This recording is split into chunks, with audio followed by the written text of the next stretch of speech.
Hello student, welcome to my YouTube channel Adhyayan Mitra 1.0। उम्मीद करता हूँ आप सभी लोग बहुत अच्छे होंगे। तो चलिए आज हम एक नए टॉपिक की शुरुआत करते हैं। रैशनल नंबर, परिमेय संख्याएं। बहुत ही बेहतरीन टॉपिक है। इससे पहले जो टॉपिक पढ़ाया था आशा करता हूँ आप सभी को समझ में आया होगा और आप एकदम मज़े में होंगे और देखे भी होंगे। तो चलो आज शुरू करते हैं हम एक नई चीज़ जो है रैशनल नंबर।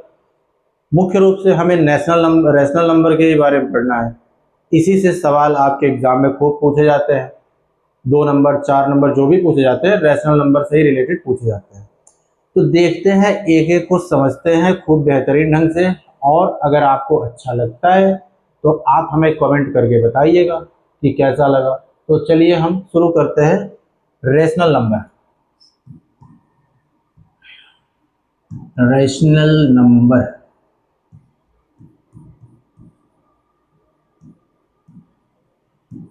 इसी को हम कहते हैं परिमेय संख्याएं। परिमेय संख्याएं।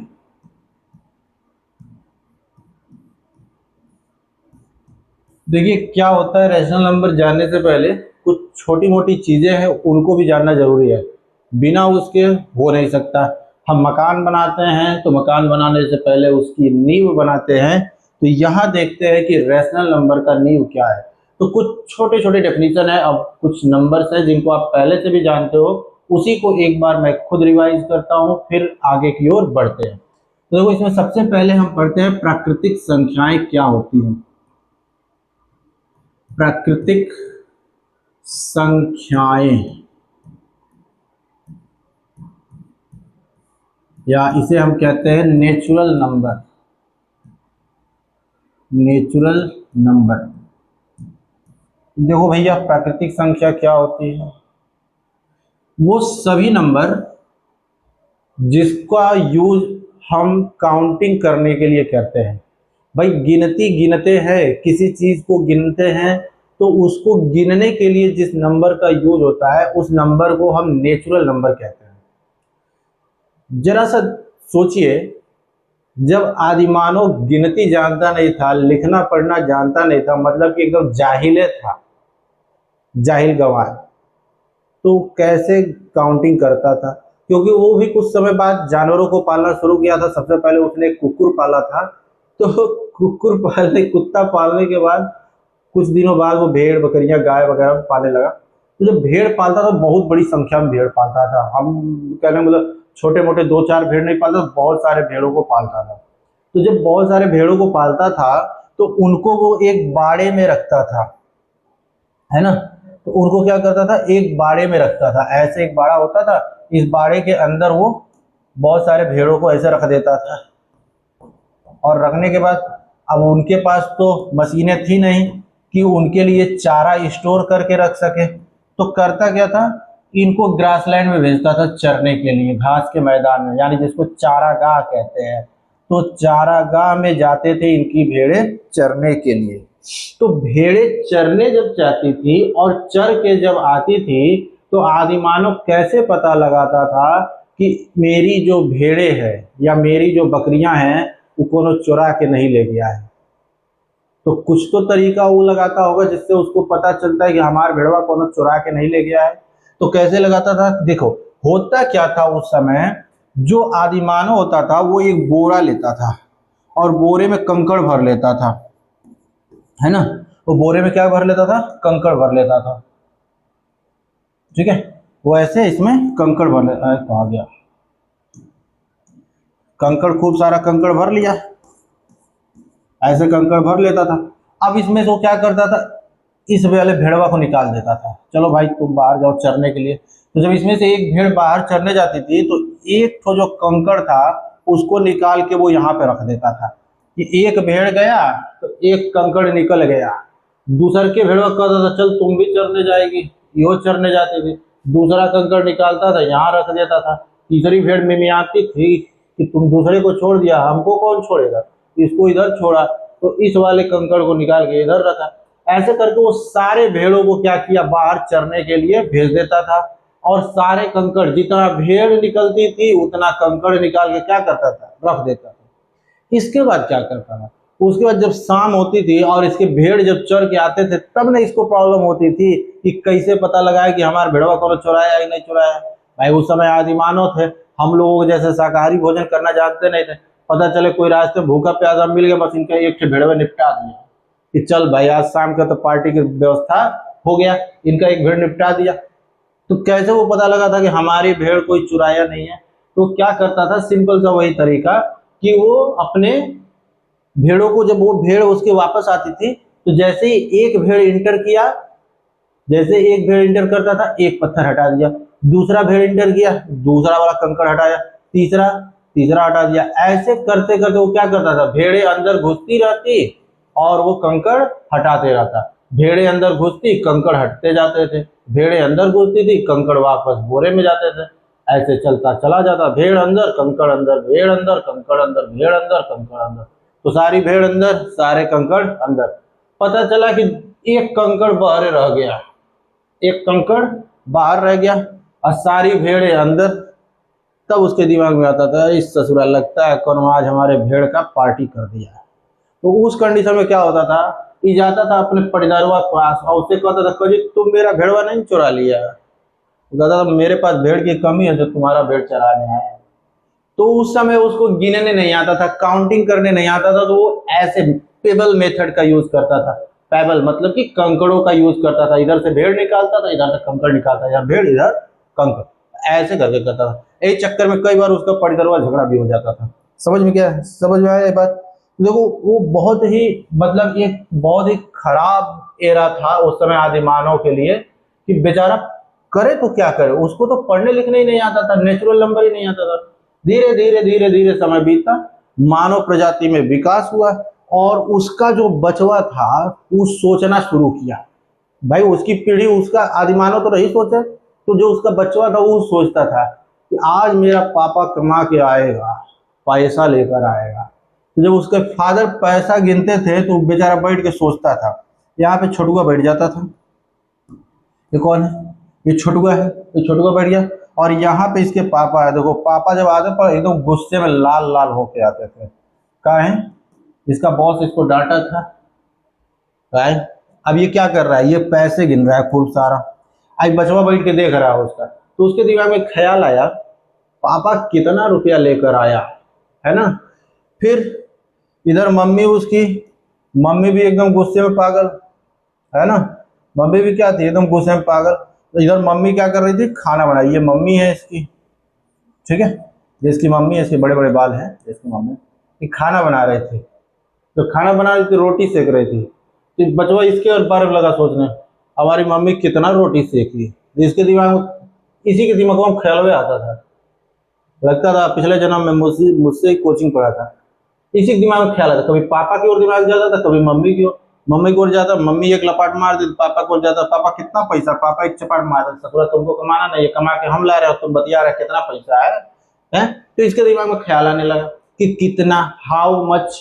तो धीरे धीरे जब ये बचवा छोटुआ बड़ा हुआ तो गिनती गिनना शुरू किया। पापा एक नोट गिने, पापा दो नोट गिने, पापा तीन नोट है, पापा के पास ढेर पैसा है, पापा मुझको दे नहीं रहे, खाली मार रहे, पापा के पास ढेर पैसा।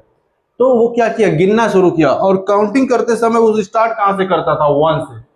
तो कहने का मतलब कि जो काउंटिंग नंबर होता है, मतलब कि जिस नंबर से हम गिनती की शुरुआत करते हैं या किसी चीज को गिनना शुरू करते हैं, तो ऐसे नंबर को कहते हैं हम प्राकृतिक संख्याएं, यानी कि नेचुरल नंबर। तो जितने भी काउंटिंग नंबर होते हैं, चाहे वन हो गया, two, three, four and so on, अनंत तक, तो ये सब के सब क्या है, काउंटिंग नंबर है।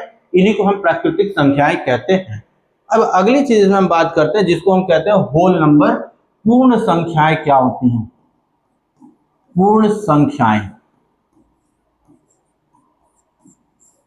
पूर्ण संख्याएं यानी होल नंबर, होल नंबर, ठीक है। अब देखो ये क्या होता है पूर्ण संख्या, मतलब कि जितने भी नेचुरल नंबर है, जो भी नेचुरल नंबर है यानी कि जो प्राकृतिक संख्याएं हैं, नेचुरल नंबर है, इसी में हम क्या करें, एक जीरो लिख दें। तो भाई जीरो किसने खोजा, आर्यभट्ट ने खोजा, ये तो पता ही है। हमारे भारत के बहुत बड़े मैथमेटिशियन, उन्होंने क्या खोज दिया, जीरो की खोज कर दिया। और हम भारतीय आज तक यही रटते आ रहे हैं कि हमने जीरो को खोजा, जीरो को खोजा, जीरो को खोजा।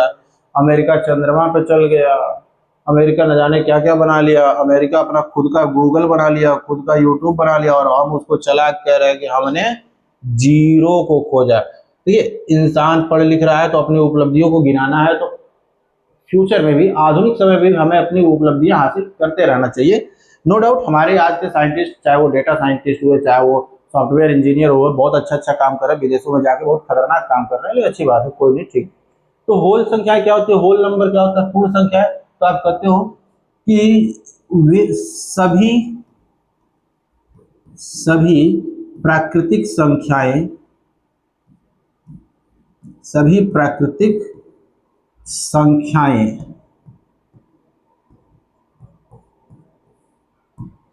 सभी प्राकृतिक संख्याएं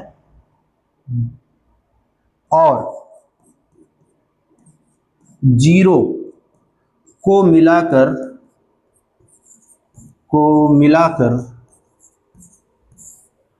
पूर्ण संख्याएं बनती हैं, पूर्ण संख्याएं बनती हैं। ठीक है, मतलब कि जितने भी नेचुरल नंबर होते हैं, जो भी प्राकृतिक संख्याएं होती हैं, उनके साथ अगर हम जीरो को मिला देंगे तो क्या बन जाएगा, पूर्ण संख्याएं बन जाएंगी। ठीक है, तो ये चीज तो समझ में आ गया, पूर्ण संख्याएं क्या होती हैं। अब आगे हम देखते हैं, यही जो पूर्ण संख्याएं होती हैं, यानी कि जो होल नंबर्स होते हैं, क्या होगा अगर हम इसके अपोजिट में सोचे, यानी कि जैसे कि हम जानते हैं नंबर लाइन पे हम सारे संख्याओं को रिप्रेजेंट कर सकते हैं। ठीक है, ये नंबर लाइन है, तो ये नंबर लाइन पे क्या है, ये जीरो है। अब हम होल नंबर को रिप्रेजेंट करते, जीरो होगा, ये वन होगा, ये टू होगा, ये थ्री होगा, और ऐसे ही चले जाएंगे। तो यहाँ देखो, तो जीरो के बाएं साइड में, शून्य के बाएं साइड में भी जगह छूट रही है कि नहीं छूट रही है, तो जीरो के बाएं साइड में भी तो कुछ नंबर आना चाहिए। अगर जीरो के दाहिने साइड में संख्याएं आ रही हैं 1 2 3 4, तो जीरो के बाएं में कुछ आएगा। तो उसी आदि मानव में कोई ढेर चालाक हो गया, तो लगा सोचने की अगर जीरो के दाहिने साइड में नंबर है तो जीरो के बाएं में भी कुछ नंबर होगा। तो जीरो के दाहिने साइड में पहला नंबर क्या है, 1 है। तो वो सोच बैठा कि अगर जीरो के दाहिने साइड में पहला नंबर 1 है तो दूसरा नंबर क्या होगा, -1 होगा, जो कि जीरो के लेफ्ट में आएगा। अगर जीरो के राइट में दूसरा नंबर 2 है तो जीरो के लेफ्ट में दूसरा नंबर क्या होगा, -2 होगा। अगर जीरो के राइट में तीसरा नंबर 3 है तो जीरो के बाएं साइड में भी तीसरा नंबर क्या होगा, -3 होगा। तो इस हिसाब से ये देखा जाए तो हम कह सकते हैं कि जो भी पॉजिटिव नंबर होते हैं, जो भी धनात्मक संख्याएं होती हैं, उनके करेस्पॉन्डिंग में ऋणात्मक संख्याएं भी मिलती हैं। जो भी होती है ये नेगेटिव नंबर होते हैं, यानी कि ऋणात्मक संख्याएं होती हैं, ऋणात्मक संख्या होती है, और ये पॉजिटिव नंबर होते हैं, यानी ये सभी क्या होते हैं, धनात्मक संख्याएं होती हैं। यानी कि जीरो के दाहिने साइड में जो भी नंबर होगा वो धनात्मक होगा, और जीरो के लेफ्ट में जो भी नंबर होगा वो ऋणात्मक होगा। तो यहां से परिभाषा बनती है कि जो भी संख्याएं धनात्मक होती हैं उनके सापेक्ष में हमें कुछ ऋणात्मक संख्याएं भी प्राप्त होती हैं।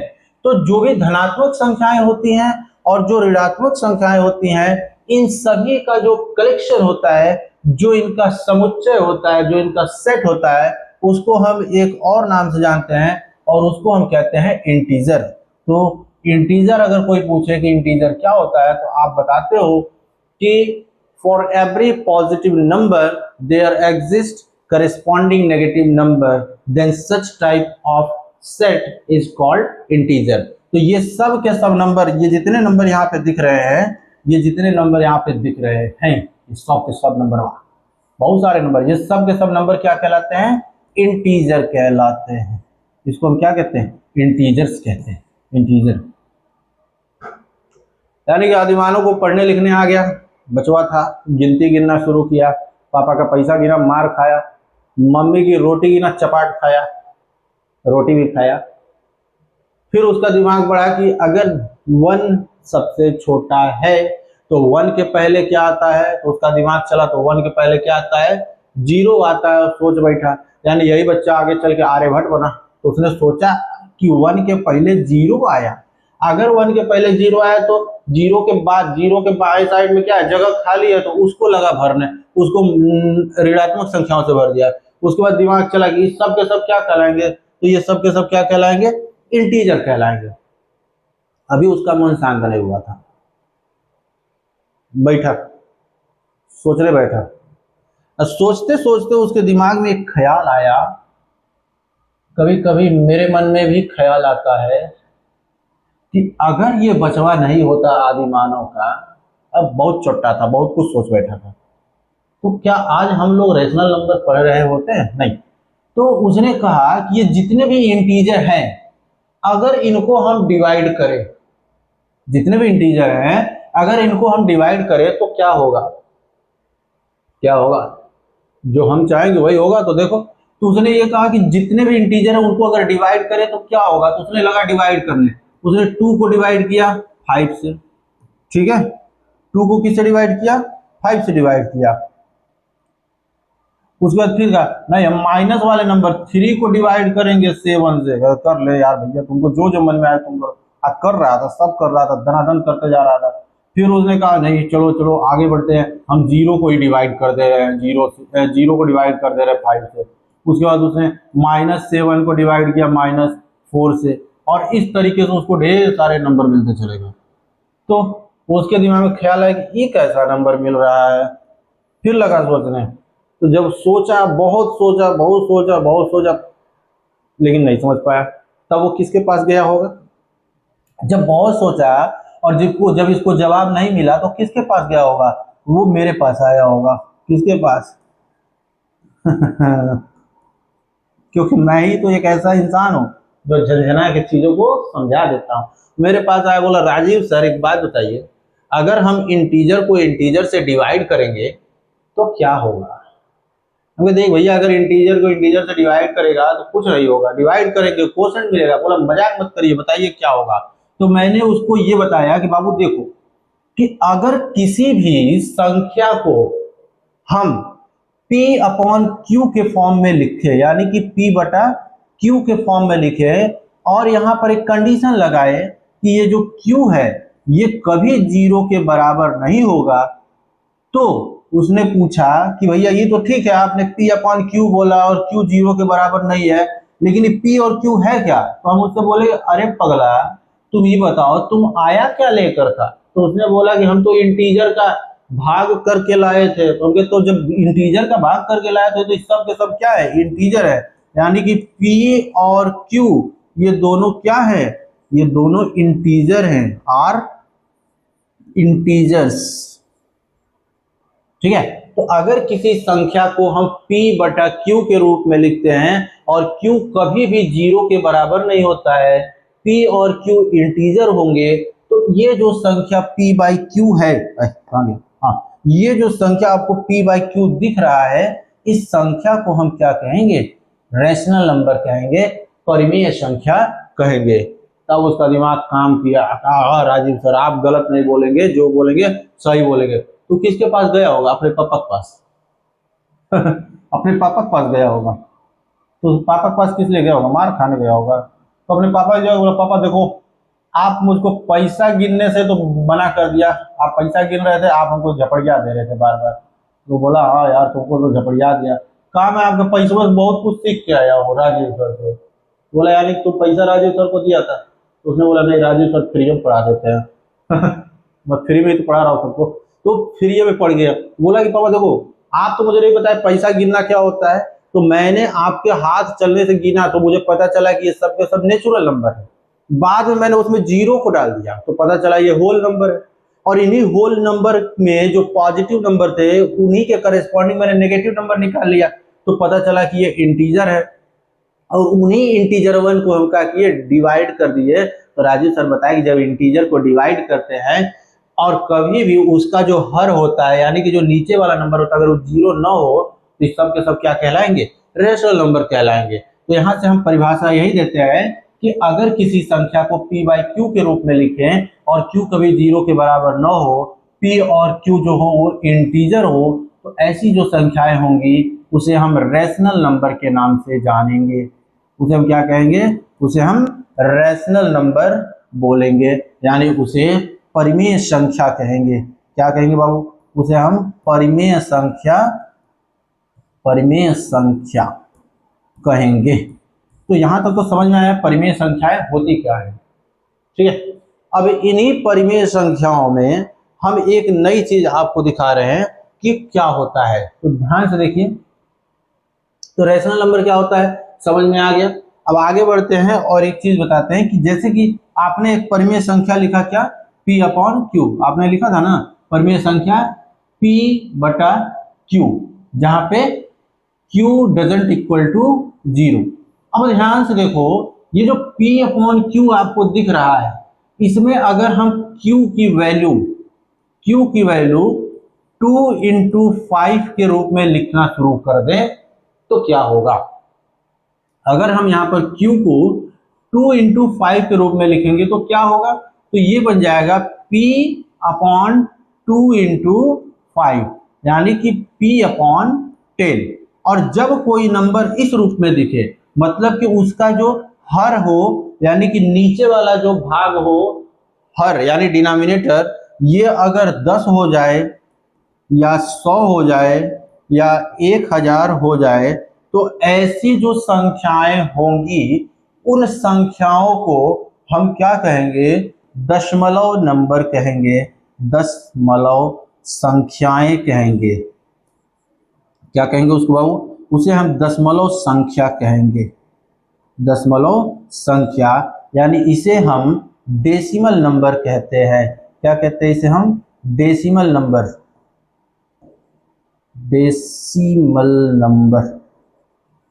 क्या कहेंगे इसे हम? डेसिमल नंबर कहेंगे।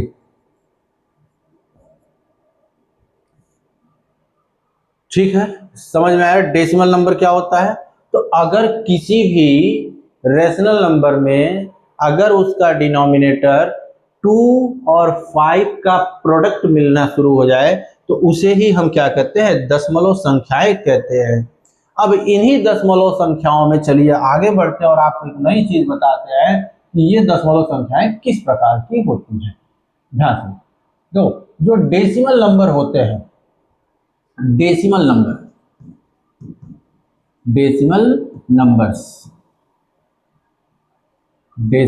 अरे क्या लिखा रहा है जी हाल ही में? Decimal numbers.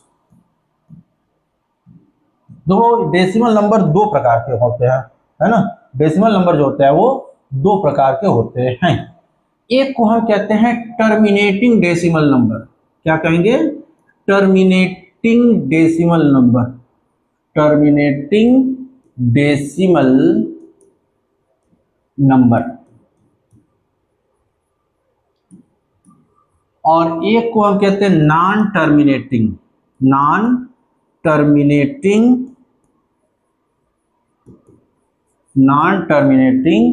Decimal number.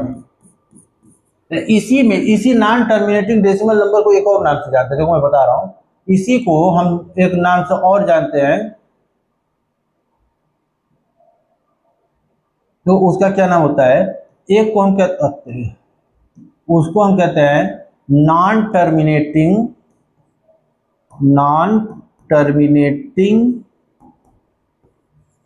Repeating decimal number. तो एक होगा नॉन रिपीटिंग डेसिमल नंबर। तो ये सारे के सारे क्या है? ये सब डेसिमल नंबर के फॉर्म है।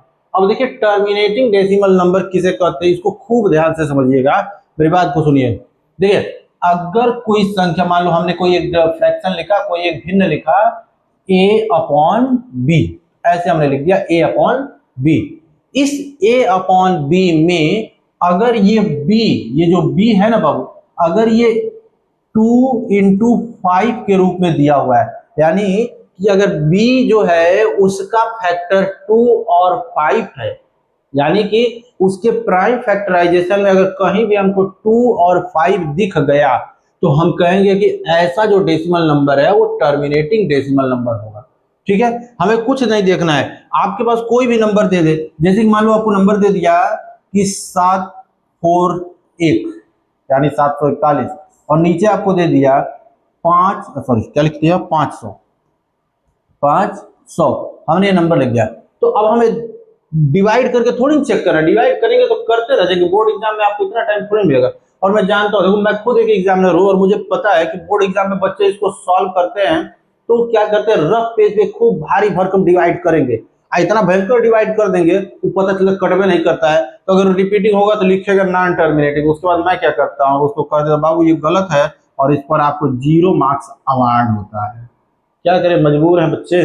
तो आप ध्यान दीजिए, आपको करना क्या, जो गलती आज तक आप करते आए हो उसी गलती से आज हम आपको निजात दिला दे रहे हैं। आप देखिए ये नंबर दिया हुआ है, आपको इसमें डिवाइड नहीं करना है, ये नहीं कि हम बैठ के एक्चुअल डिवीजन करना शुरू करें, भाग नहीं करना है, बस ध्यान से देखिए इसका ये जो डिनोमिनेटर वाला हिस्सा है यानी ये जो 500 है इसी को आप चेक करिए। इस 500 को अगर हम प्राइम फैक्टराइज करेंगे तो हमें क्या मिलेगा, तो ध्यान से देखिए हम 500 को प्राइम फैक्टराइज कर रहे हैं। ये जो 500 है इसको हम प्राइम फैक्टराइज करें तो 2 से काटेंगे, तो क्या होगा, 2 दूना 4, 2 पचे 10, 0 है उतार देंगे।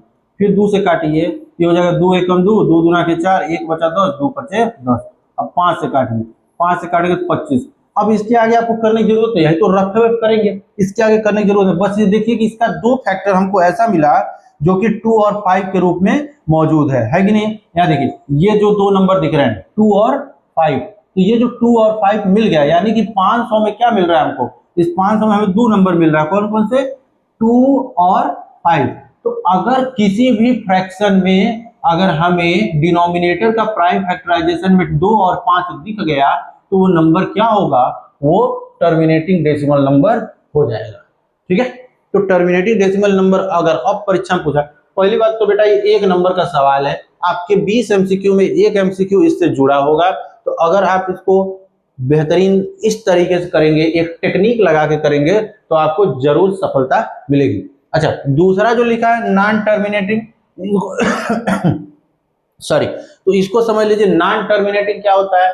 तो नॉन टर्मिनेटिंग को भी आपको डिवाइड करने की जरूरत नहीं है, बस सिंपल सा चेक करना है क्या कि अगर किसी भी फ्रैक्शन में या रैशनल नंबर में हमें डिनोमिनेटर का प्राइम फैक्टराइजेशन में 2 और 5 नाम का फैक्टर नहीं दिखता है तो वो नंबर क्या होगा, नॉन टर्मिनेटिंग होगा। क्या होगा, नॉन टर्मिनेटिंग डेसिमल नंबर होगा।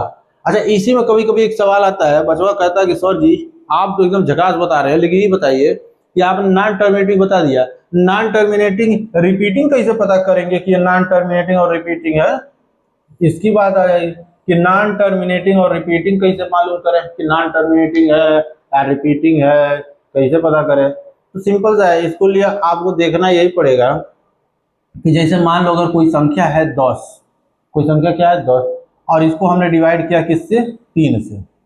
ठीक है, ऐसे एक नंबर दिया, तो ये जो संख्या है इसमें अगर आप देखोगे तो आप एक ही भाग, एक बार थोड़ा सा छोटा सा डिवीजन करो, 3 3 या कितना हो गया 9, यहाँ देख लो, इसको आप 10 को 3 से भाग दीजिएगा तो 3 3 कितना होता है 9 होता है, घटाएंगे 10 में से 9 गया 1, अब यहाँ जब दशमलव लगाएंगे तो 0 बढ़ गया, यानी कि आपको वही डिवीजर फिर से मिल गया।